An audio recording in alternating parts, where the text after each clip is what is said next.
Así de pie, yo le invito a que abra su Biblia en el Salmo 1.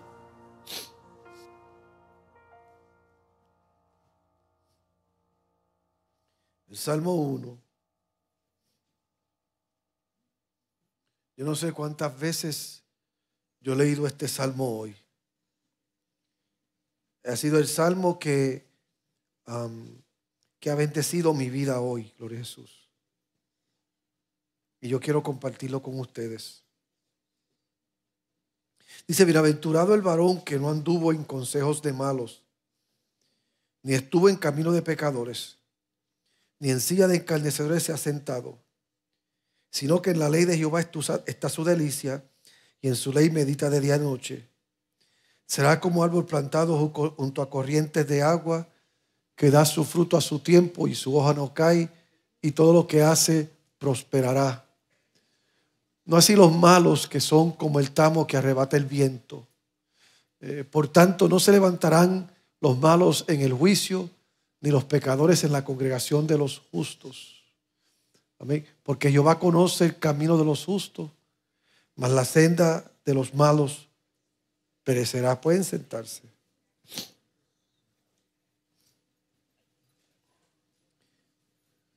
Servirle a Dios, ser cristiano, tiene sus desafíos, tiene sus retos, porque el llamado alto de nosotros es un llamado a fe. Fe en algo que no vemos. Fe en alguien que a veces ni sentimos. Fe que a veces las circunstancias que vivimos contradicen todo lo que tú quieres creer. Porque yo no sé si a usted le ha pasado. Hay veces que todo lo que tú crees está siendo bombardeado y está siendo atacado por cosas contrarias, cosas que contradicen todo lo que tú crees. Y a veces tú, en tu fe, quieres insistir en creerle a Dios y servirle a Dios. Y tú clamas a Él, invocas su nombre y no sientes nada. ¿A usted le ha pasado eso? Que usted, creyéndole a Dios, insistiendo en servirle a Dios, usted no siente. Porque la verdad es que este asunto de fe no trata de lo que nosotros sentimos. Este asunto de fe no trata de lo que nosotros vemos. Este asunto de fe tampoco trata de lo que nosotros podemos estar experimentando. Este asunto de fe tiene que ver con aquello que usted se afirma en, para declarar y para profesar.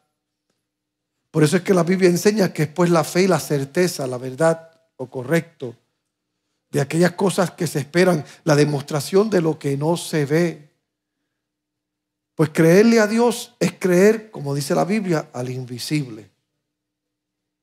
Creer aquello que toda razón y todo pensamiento puede ser desafiado. Yo estoy preparando un mensaje que voy a predicar el mes que viene. No he decidido cuál es el tema. Tengo 2 temas para el mensaje. Tema número 1 es: Dios, no me gusta tu voz. Tema número 2: Dios, tú no me gustas. Estoy indeciso cuál va a ser el tema del mensaje.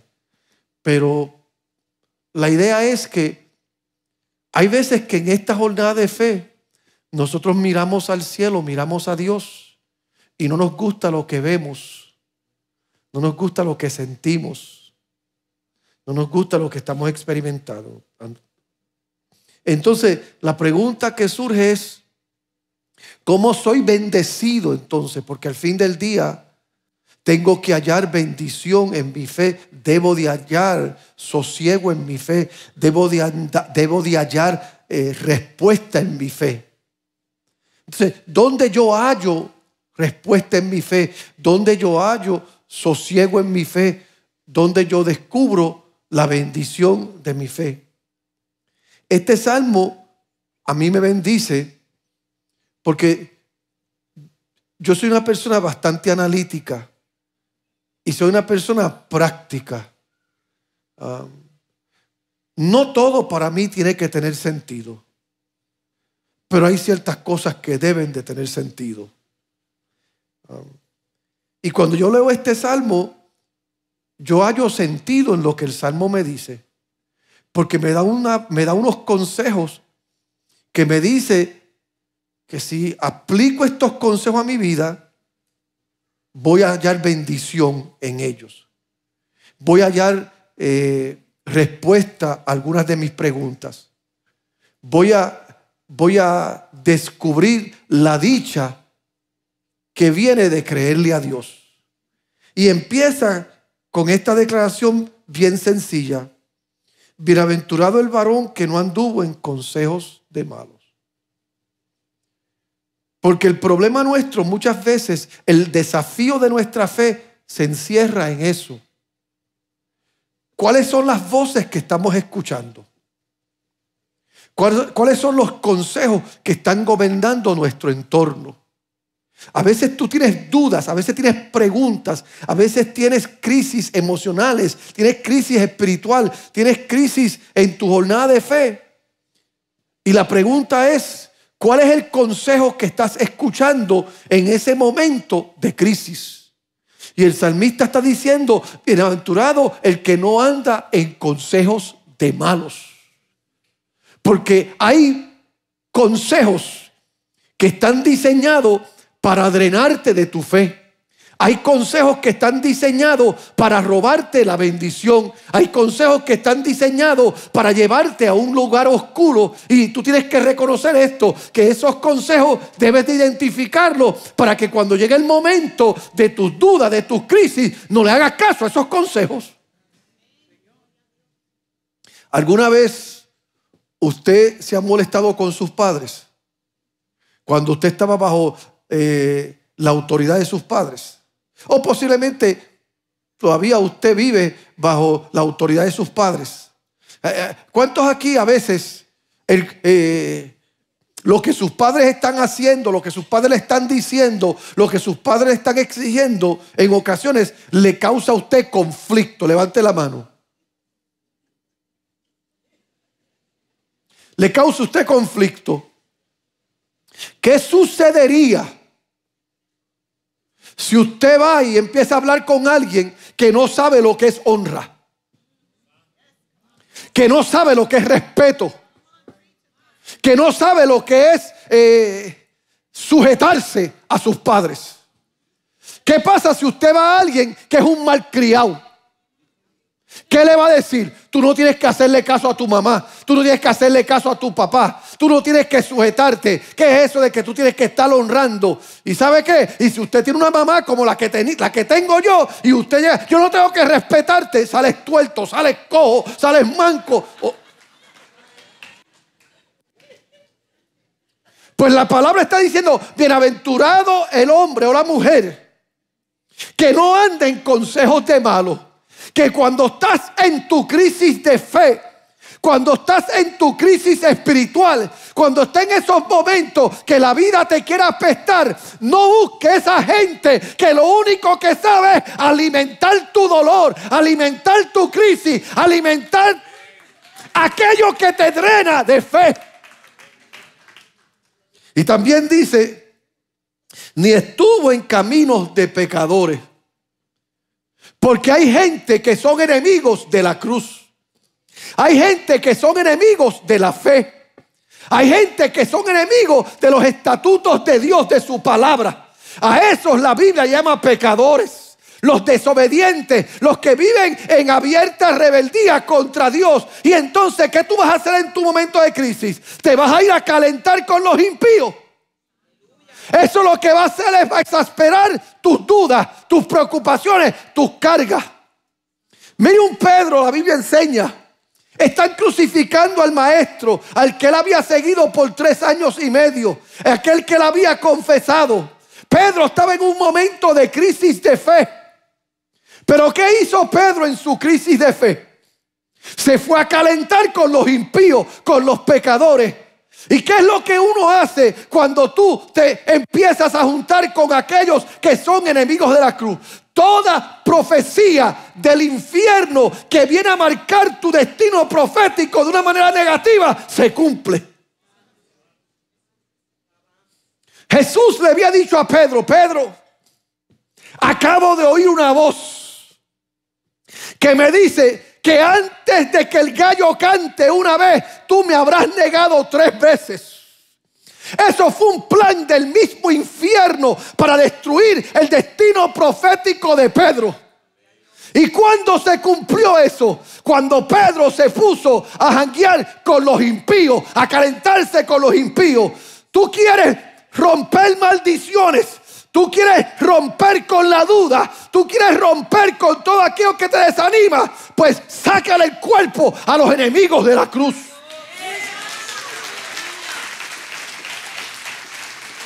Por eso a mí me preocupa a ustedes jóvenes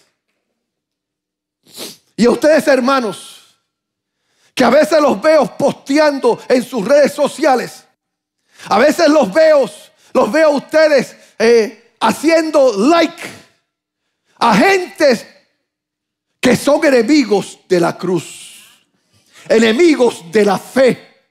¿Qué haces tú calentándote con aquellos que niegan y que se burlan de aquel a quien tú quieres creerle? Porque hay veces que sí tenemos dudas, hay veces tenemos crisis de fe. Mire, hay veces que mi mamá me saca por el techo, pero sigue siendo mami. Hoy yo no sé cuántos saben de lo que yo estoy hablando. Hay veces que mami me saca por el techo y hay veces que ella me vuela la cabeza.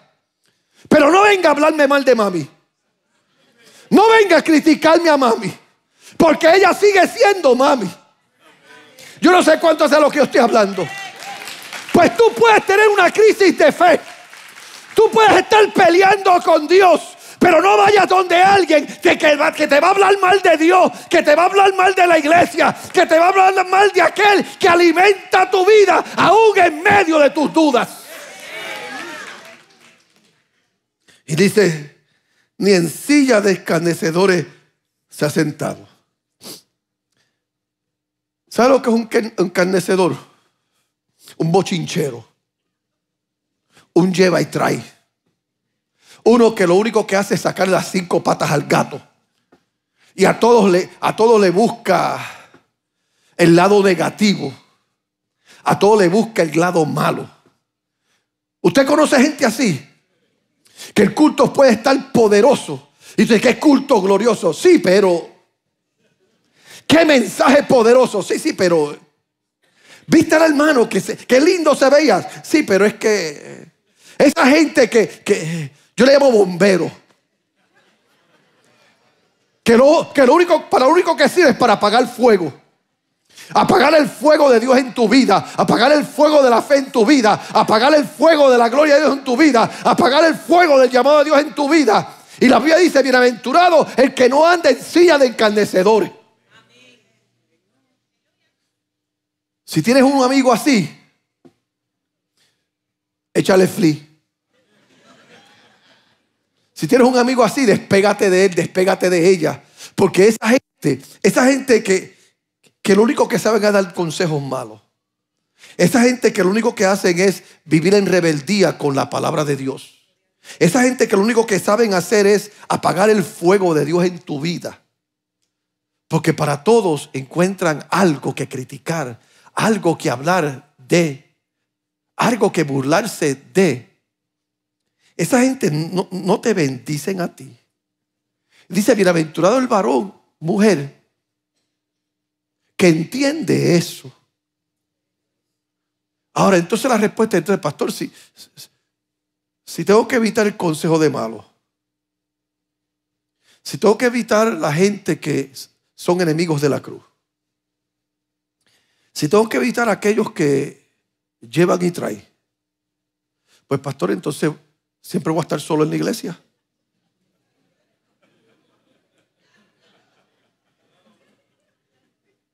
Pastor, la iglesia se va a vaciar. Porque en la iglesia hay mucha gente que no sabe dar consejos. En la iglesia hay mucha gente que se disfrazan de ángel de luz, pero son demonios. En la iglesia hay mucha gente que lo único que hacen es llevar y traer. Entonces, pastor, ¿cómo manejo esto? El Salmo te da la respuesta. ¿Cómo tú lo manejas? Meditando en la ley de Jehová y hallando delicia en ella día y noche. Tú no vienes aquí para ver qué te dice el hermano, para ver qué te dice la hermana, para ver de quién habla el hermano, para ver de quién habla la hermana. Tú no vienes aquí para ver quién es santo y quién no es santo. Tú vienes aquí para hallar delicia en la palabra de Dios. Tú vienes aquí para que tu alma, para que tu vida se fortalezca a través del mensaje que se está predicando aquí. Y cuando tú aprendes esa verdad, cuando tú aprendes ese principio de que es Dios el que puede calmar tus dudas, es Dios el que puede fortalecer tu fe, es Dios el que puede alimentar tu destino profético. Cuando tú aprendes eso y tú lo reconoces y entiendes que es esta palabra la que te va a dar vida, pues entonces tú vas a buscar en ella respuesta. Aquel me dio un mal consejo, deja ver qué dice la Biblia. Aquel está llevando y trayendo, deja ver qué es lo que me trae la palabra. Aquel está en rebeldía contra Dios, deja ver qué dice la Biblia acerca de eso. Yo hallo respuesta en la palabra de Dios. Y cuando tú haces eso, ¿sabes lo que te dice esta palabra? Entonces eres como árbol plantado junto a corrientes de agua, que da su fruto a su tiempo y su hoja no cae, y todo lo que hace prosperará. ¿Alguna vez usted se ha preguntado, pero qué es lo que come ese hermano que siempre está contento? ¿Qué es lo que come esa hermana que no importa lo que está pasando, le sirve a Dios? ¿Pero qué es lo que hace ese hermano que cuando le dicen un diagnóstico malo, va al baño y empieza a orar? ¿Qué es lo que hace ese hermano? Ha aprendido a meditar en la verdad que le bendice, en la verdad que lo levanta, en la verdad que lo fortalece. Y cuando tú haces eso, pues entonces eres como un árbol plantado junto a corriente de agua, que aunque haya sequía, esas raíces están profundas, y aunque acá arriba todo está seco, por debajo hay un manantial que está alimentando tu vida.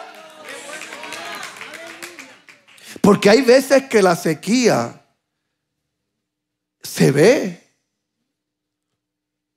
Pero ¿qué es lo que está pasando en lo profundo de tu corazón?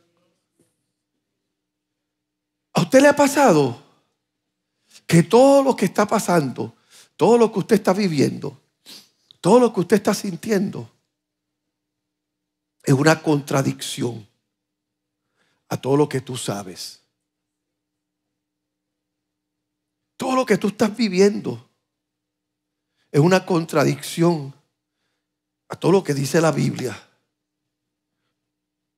Pero tú, como le has creído a Dios y has tomado la decisión de servirle a Él, no importando qué, tú no te dejas llevar por la superficie de tu existencia. Porque la superficie de tu existencia puede contradecir la verdad de quién tú eres. Yo tengo un árbol nosotros en Puerto Rico decimos mango. A otros le dicen mango. Dígalo como usted quiera. Pues yo tengo un árbol de mango en casa.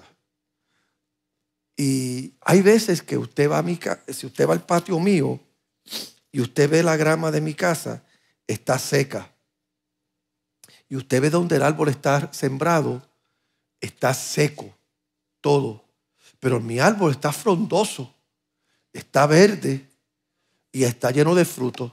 Y cualquiera que ve el árbol dice, pero ese árbol está, pero yo no sé cómo ese árbol está produciendo, si eso está seco. Lo que usted no sabe es que el sitio donde yo vivo, el terreno es un terreno que no drena bien. Y en la superficie, mi terreno se seca bien fácil.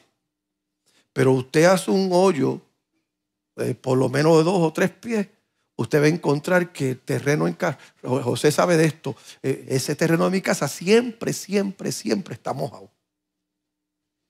Así que ese árbol mío siempre está bien, porque aunque por encima esté seco, sus raíces están siendo alimentadas por la humedad que le alimenta. Así es la vida del creyente muchas veces.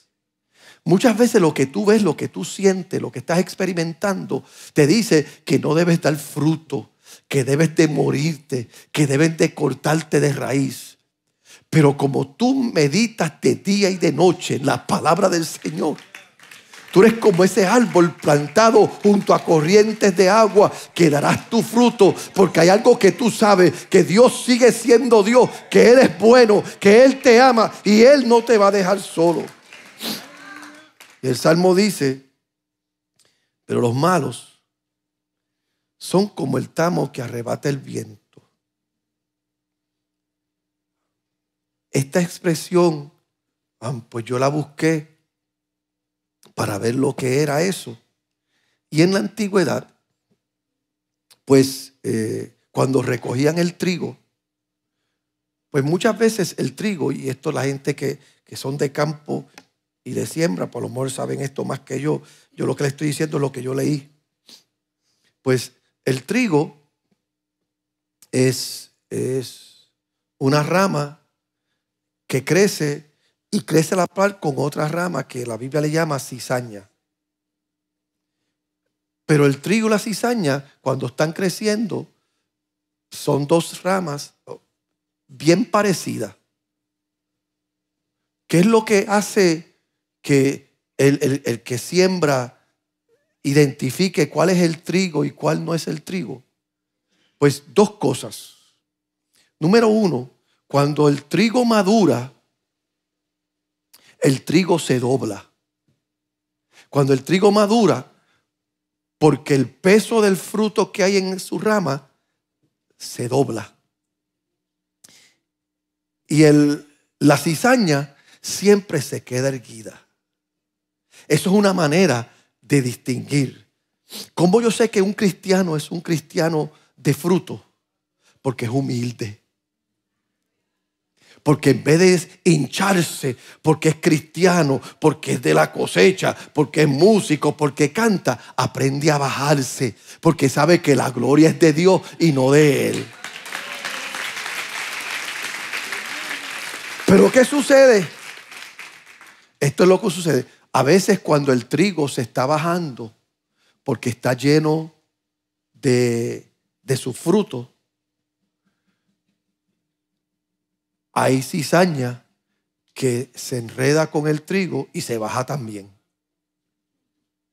Y tú ves el trigo que ha bajado, pero hay cizaña que con el trigo, porque como están juntos, también se baja. Y tú dices, entonces, ¿cuál es el verdadero aquí?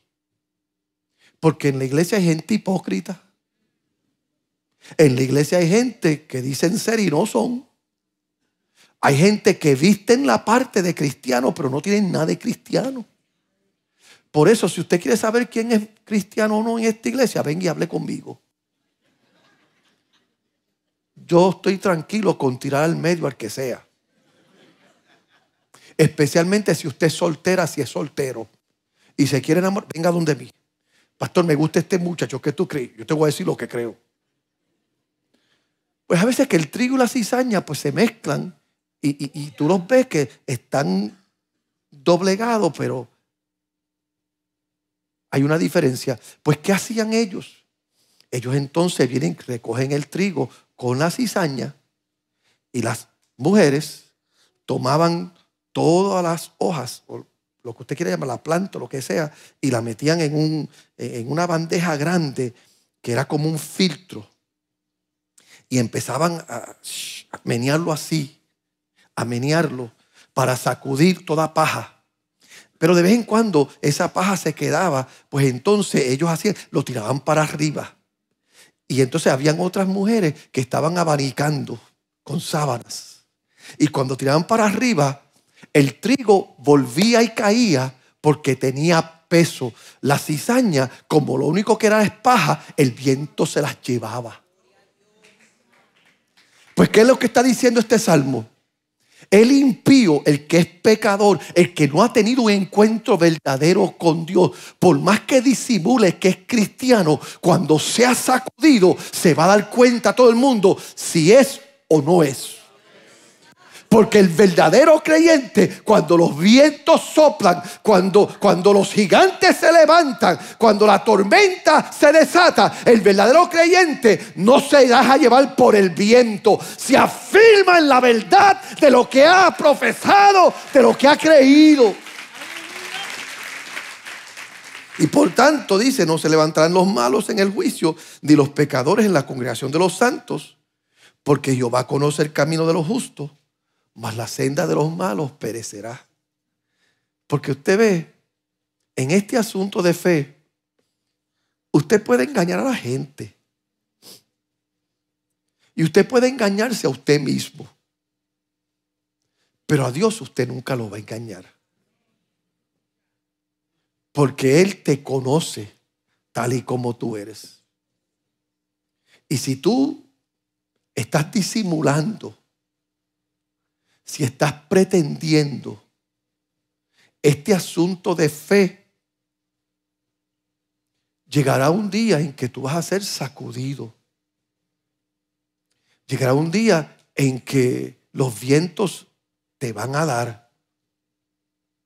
Y es ahí donde tú vas a demostrarte a ti mismo dónde de verdad tú estás parado. Este salmo me bendice porque primero me dice, no hagas esto. Después me dice, haz esto. Y después dice, porque llegará el tiempo en que esto es lo que va a pasar. No andes en consejos de malos. No hagas tus asociaciones diarias, gente que son rebeldes a la cruz. No te dejes llevar por todos los comentarios que aquellos escarnecedores siempre están diciendo. No hagas eso. Haz de la palabra de Dios lo que bendice tu vida. Y si haces de la palabra de Dios lo que bendice tu vida, pues entonces no importa lo que está pasando. Tú vas a dar fruto. Vas a dar fruto y dice a su tiempo. No en el tiempo tuyo, en el tiempo designado por Dios para tu vida. Vas a dar fruto. Y esa temporada es diferente para todo el mundo. Porque no todo el mundo da fruto a la misma vez. En casa, cuando se caen los mangos, empiezan a crecer las chinas, las naranjas. Cuando se caen las naranjas, empiezan a crecer los tomates. Hay un tiempo para todo. Y tú tienes que aprender a identificar el tiempo de Dios en tu vida. Para que seas paciente y des fruto en el tiempo que Dios te ha asignado a hacerlo. Porque llegará un día en que tú serás puesto a prueba. Y es ahí donde tú vas a demostrar si de verdad le estás sirviendo a Dios o lo único que haces es pretender. Y qué triste sería si cuando ese tiempo llegue, tú seas de los que un día le digas al Señor, pero Señor, en tu nombre hicimos. Pero Señor, yo fui a la iglesia. Pastor, yo era de la cosecha. Señor, yo era de la cosecha. Pero Dios, yo cantaba.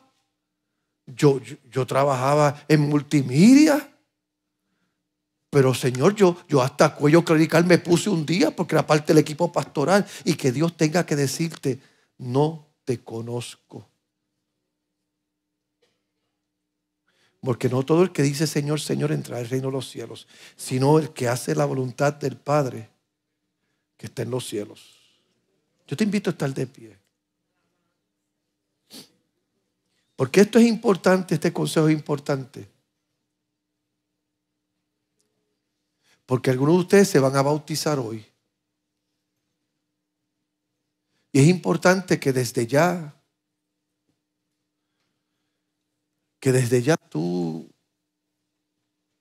te afirmes en la verdad de la fe que tú vas a profesar. Una de las razones por la cual Pablo le dijo a Timoteo que él tenía que mantener viva la fe era por el bautismo que él había un día realizado. Porque bautizarse es decirle al mundo: yo soy de Cristo. Bautizarse es decirle al mundo: yo he aceptado a Cristo. Bautizarse es decirte a ti mismo: ya no eres dueño de ti, ahora tu dueño es Dios. Bautizarte es aceptar que el viejo hombre va a ser enterrado y un nuevo hombre va a ser resucitado. Por eso el bautismo en agua es básicamente el próximo paso de una persona que acepta a Jesús. El primero es aceptar a Cristo. El segundo es ir a las aguas.